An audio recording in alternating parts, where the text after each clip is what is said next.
این گپ بی منطق است که مردم مجبوری مسلمان شد، چون اصلا اسلام مجبوری رو قرآن لفظ میکنه، قرآن قبول نداره. یعنی اسفندیار زردشتی از سر انسان ها رو زدن فخر میکنه. یعنی فردوسی نقل میکرد از زبانی اسفندیار، لیکن ببینیم تا تو فردوسی هم گرچه که شکل حماسه‌ای داد، لیکن جو اشاره کرد که بین اینها جنگ دینی بود. سوال یک عجایب بحث برانگیزه، چرا نام رستم در اوستا نیست؟ به نام خداوند بخشنده مهربان. عزیزان بیننده، یک چند وقت است که بعضی ها دعوا دارند که اسلام گویا به شمشیر نشده باشد و اسلام و مردم به زوری برای خود درآورده باشد و گویا صدها هزار انسان را کشته باشند و کتابخانه را سوخته باشند و یعنی افسانه های زیادی است. اما اینهایی که این طور اسلام را تهمت میزنند غالبا از تاریخ خود بیخبر هستند. بنابراین ما امروز درباره قصه رستم و اسفندیار صحبت میکنیم و میتوانیم که رستم را همچون رهبر جریان ضد زردشتی ایران نامیم. ابو حنیفه دینوری یکی از مورخان توانمند که متوفای سال 282 هجری هست، در کتاب خودش الاخبار الطوال میگوید صفحه 49 و 50 زردشت پیامبر مجوس نزد گشتاسپ آمد، یعنی همون شاه، و گفت من فرستاده خدا به سوی تو هستم و کتابی را که در دست مجوس است به او آورد و گشتاسپ مراسم مجوسی را پذیرفت و به او ایمان آورد و مردم کشور را به آن دین پیروی نمود و آنها به خواهش خود و با زور پذیرفتند. این سخنهای مؤلف است، یا خواهشمندانه پذیرفتند یا اینکه به زور از ترس همون پادشاه پذیرفتند. حالا خواهیم دلیل آورد که چرا مردم میترسیدند. دلیل ها خواهیم آورد که چگونه اینها به زوری بالای مردم این دین را بار کردند. از جمله رستم داستان، همون پهلوانی که ما میدانیم و در شاهنامه خیلی حماسه هایی که مثل ابوالقاسم فردوسی درباره این شخص مثلا آورده است. رستم داستان میگه استاندار امروزه منطقه سیستان و بلوچستان بود. مرد توانا، نیرومند، قد بلند، تنومند. میگه که از اولاد کیقوباد بود خودش و چون خبری مجوس شدنی گشتاسپ را شنید، این حالا هم گپی همون مورخ است، شنید که دین پدرانش را ترک کرده، از این کار میگه سخت خشمگین شد. یعنی که رستم به گشتاسپ خشمگین شد و گفت آیا از سنت پدران ما که از نیاگان ما میراث آمده است دست کشیده به سنت نو روی آوردی؟ مردمی سیستان و بلوچستان جمع کرد و به اصطلاح امروزه گرم یک شورش مسلحانه بجا کرد و با همین رستم چی شد؟ قهرمانی حرکتی ضد زردشتی مردم ایران. مردم گرد آورد. میگه وقتی که گشتاسپ شنید که رستم مردم جمع آورده است و مثلا میخواهد که با روی کند، پسرش اسفندیار را فرستاد. پسرش را برای خاطری چی جنگ کردن با رستم فرستاد و در بعضی روایات و در بعضی دیگر کتاب آمده است که گشتاسپ پسرش اسفندیار را بد میدید و از جاماسپ که و شاگرد زردشت بود شنیده بود که اسفندیار را رستم میکشند. بنابراین به سوی رستم فرستاد تا اینکه از اسفندیار خلاص شود. بعد از آن اسفندیار پیش رستم با 12,000 لشکر رفت. این هم سخنهای ابو حنیفه دینوری است و با هم روبرو شدند. اونجا گفتن که بیا چی در کار است که اینقدر انسان ما هر دوم میکشیم، بیا گفتن روبرو با هم ایستیم، کسی که غلبه کرد این لشکر باید تابع همون انسانی غالب شود، لشکر مغلوب باید تابع انسانی غالب شود. رستم هم راضی شد و قسم خوردن و پیمان کردن که هر دو چی مثلا لشکر جنگ نمیکنن بلکه خود مثلا مسئله رو حل میکنن. خب دیگر جنگ شد و رستم اسفندیار رو کشت و سربازان اسفندیار گریخته نزد گشتاسپ آمده از فاجعه مرگ پسر با پدرش خبر دادن. این بود چون که ابو حنیفه دینوری را آورد، که سبب جنگ رستم و اسفندیار این چی بود؟ تحمیل کردن گشتاسپ یا اینکه اسفندیار دین زردشتی را بالای رستم که رستم نمیخواست که این دین را قبول کند. البته شاید این معلومات برای بسیاری ها معلومات نو باشد. صاحب کتاب تاریخ سیستان شاه حسین ابن غیاث الدین سیستانی کتاب داره به نام تاریخ سیستان یا که احیای شاهان سیستان است. میگوید که مردم سیستان و بلوچستان مردم غیوری هستند و به غیرت خود مشهور هستند و شیوه خیش رو تغییر نمیدهند، مثلا چون دین باشد یا ملت باشد. میگه چون رستم که از اون مردم بلوچستان بود، میگه که سیستان و بلوچستان چون میگه رستم شنید که گشتاسپ دین خودش تغییر داده است و میگه دین پرستش یزد، یعنی که یزدان برای پدران و مادرانش رو ویران کرده، دین مجوسی رو آشکار کرده است و از بیعت داوود و سلیمان که با داوود و سلیمان مثال دعوت و کیخسرو میگه بیعت داشت، رو گردونده، بیزار شده، به دین نو، به دین زنده اوستا اعتقاد نمود. یعنی که ببینیم صاحب کتاب سبب جنگ شدن بین رستم و اسفندیار رو در چی میبیند؟ در تغییر دین کردن گشتاسپ میبیند. و ظاهرا صاحب کتاب میگه که اینها به داوود و سلیمان پیامبر بیعت کرده بودند و از اون بیعت خود رو تفته به این دین نو، دین آتش پرستی روی آوردند. ولی ما روایت گردیزی هم خواهیم آورد که چگونه اونها مثلا مردم به این دین مجبور میکردند.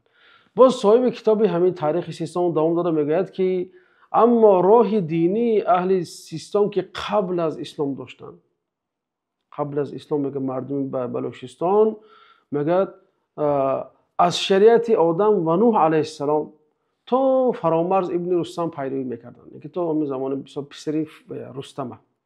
مردم میگه در شریعت آدم علیه السلام و در شریعت نوح علیه السلام بودن و صبح در آخر روز و شب نماز میخوندن، یعنی که روز 2 بار نماز میخوندن، خدای تعالی رو میپرستیدن، همیشه به یاد الله تعالی بودن، از زنا، از خونریزی، از دزدی، از خوردن مال حرام، از خوردن مال یتیم پرهیز میکردند و جانوران رو میگه حلال ذبح میکردن و صدقه های زیاد میکردن و مهمان رو عزت میداشتن و این چنین ازدواج میکردند و دختر و خواهر و برادرزاده و خواهرزاده خود را برخلاف قانون مجوسی یعنی که زردشتی زن نکردند. میگه صاحب کتاب و جنجال، یعنی که من اینجا کلمه تاجیکی حاضر زمان مثلا جنجال رستم و گشتاسپ و اسفندیار به اون سبب بود که میگه وای دین زردشت رو نپذیرفت، زیرا توصیف این قصه من با جای خودش حال با میارم، یعنی که با این حال وسیع‌تر میفهمم میگه مؤلف.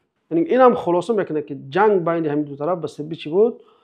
به سبب اون که گشتاسپ و اسفندیار میخواستن که مردم بلوچستان را مجبوری به دین زردشتی درارن که رستم که پیشوای آنها بود این چیزا هیچگاه نمیپذیرفت.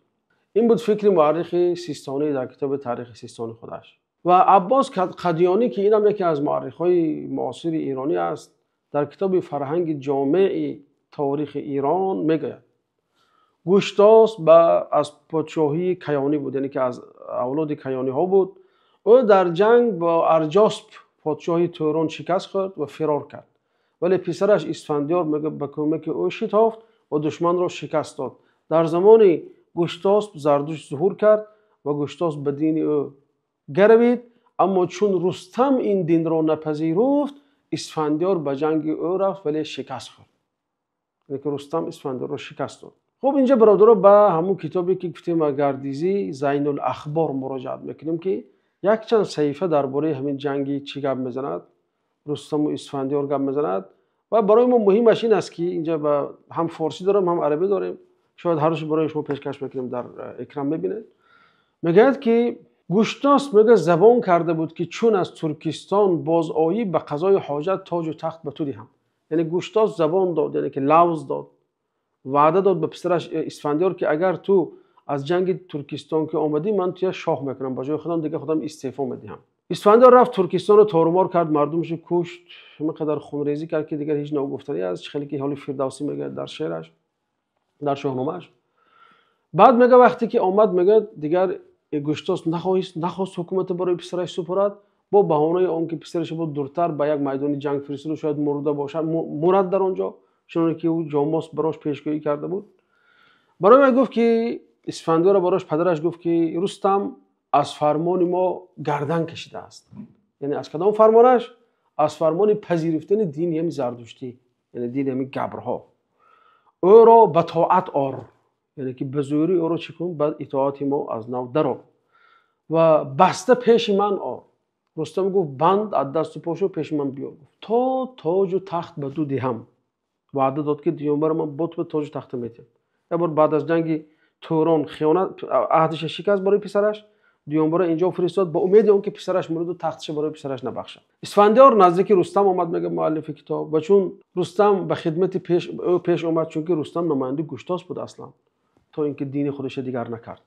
خب اسفندیار گفت که مرا فرمان شاه چنین است، یعنی که پدرم گشتاس مرا فرمان داد که گفت که تو یا دین زردشتی بپذیری، این رستم گفته ایستاده است، و یا با من حرب کنی یا جنگ کنی، و یا اینکه دست بدهی، یعنی که دست میتی من دست میبندم و پیش پدرم میبرم، بعد دیگه شاه چه خیلی حکم کنه برای تو.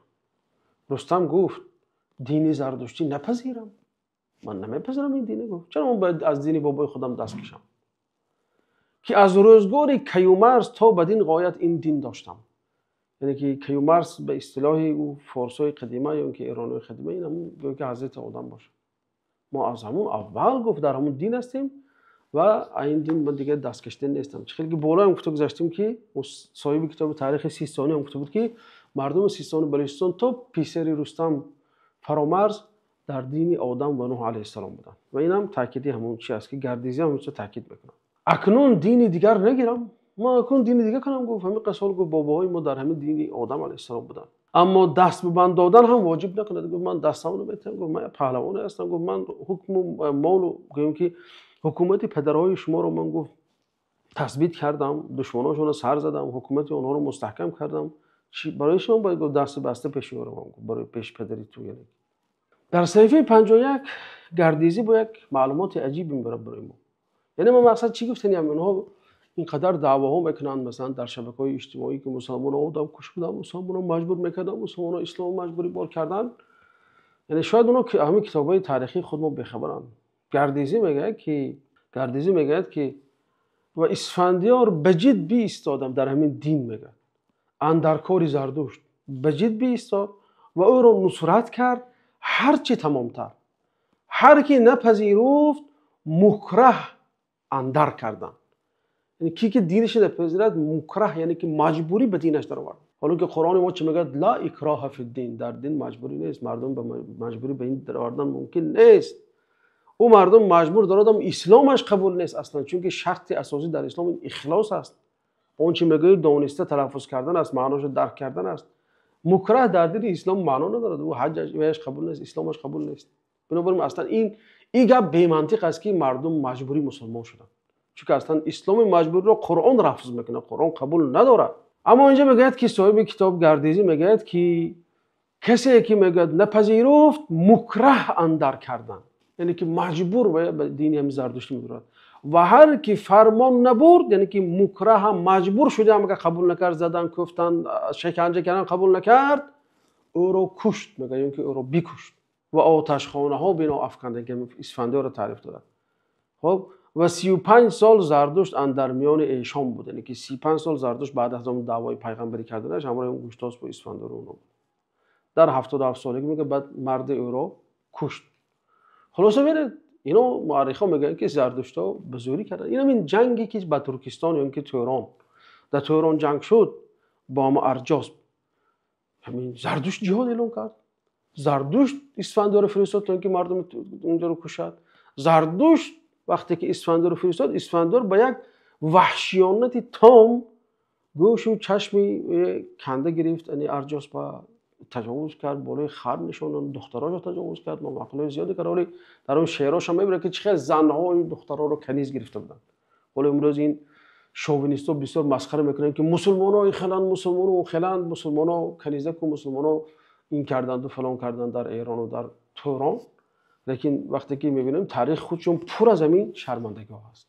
دوستای عزیز بیاید یک چند بیت از شاهنامه میخونیم تو اینکه هم گفتهای خود را تقویت دیم. گرچند که حکیم توس ابوالقاسم فردوسی درباره جنگ رستم و اسفندیار آورده است، بسیارتر فردوسی حرکت کرده که جنگ اونها رو به همچون یک پوششی حماسه‌ای دهد. خیلی که همون ریوالی خودی همین شاهنامه میخیل است. میگوید که درباره فردوسی درباره ستایش کردن اسفندیار نژاد خویش را، وقتی که پیش از جنگ بینشون خیلی گفتگوزارا میشه بین رستم و اسفندیار، از جمله میگوید که اسفندیار برای رستم شنو کارهایی که من کرده ام، ز گردنکشان سر برآورده ام. یعنی اسفندیار زردشتی از سر انسانها را زدن فخر میکند. نخستین کمر بستم از بحر دین، تهی کردم از بت پرستان زمین. میگه که یکمین کار میگه کمری خودم از بحر دین خودم، همین دین زردشتی بستم میگه. بعد برای خاطر تقویت و پیشروی همین دین زمین رو میگه از بت پرستان تهی کردم، خالی کردم.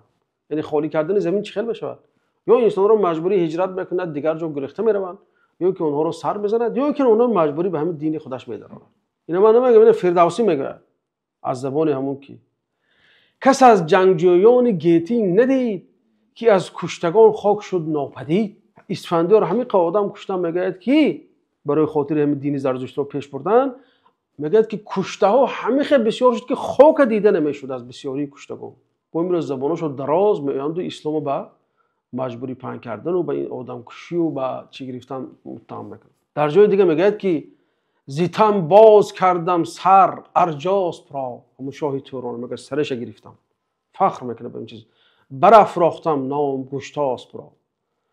اینجا درباره که کنیزک میگه که زن و کودکانشون بدین بارگاه بیاوردم و گنج و تخت و کلاه.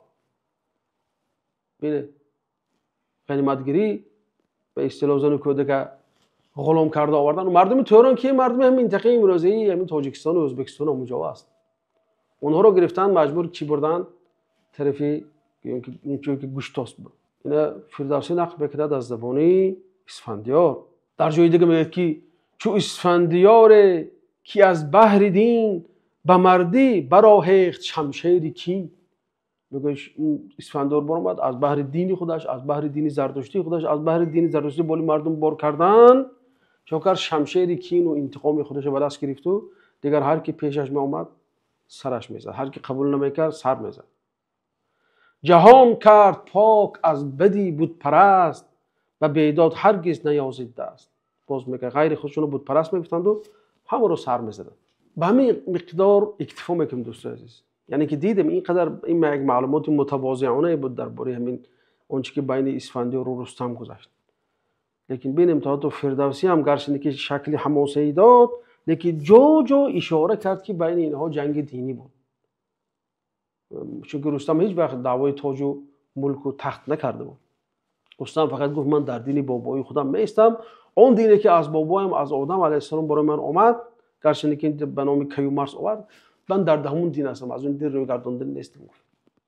اما روایتی که خیلی در بالا دیدیم خودی میگه که ابو حنیفه دینوری میگه که بالعکس چون مردم سیستان بلوچستان جمع کرد تا اینکه گوشتاس به دینی اساسی که دین آدم علیه السلام بود به همون بازگرداند. سوال یک عجایب بحث برانگیز، یعنی چرا نام رستم در اوستا نیست؟ در حالی که در یشت در فروردین یشت 16 ببینیم که نام پهلوان زیاد معلوم و نامعلوم، نامدار و بینام، گمنام آورده شده است که بعضی آنها هم عصر رستم بودند و از رستم شاید نامشون هم پستر بود، لیکن نام آنها ذکر شده است، لیکن نام رستم ذکر نشده است.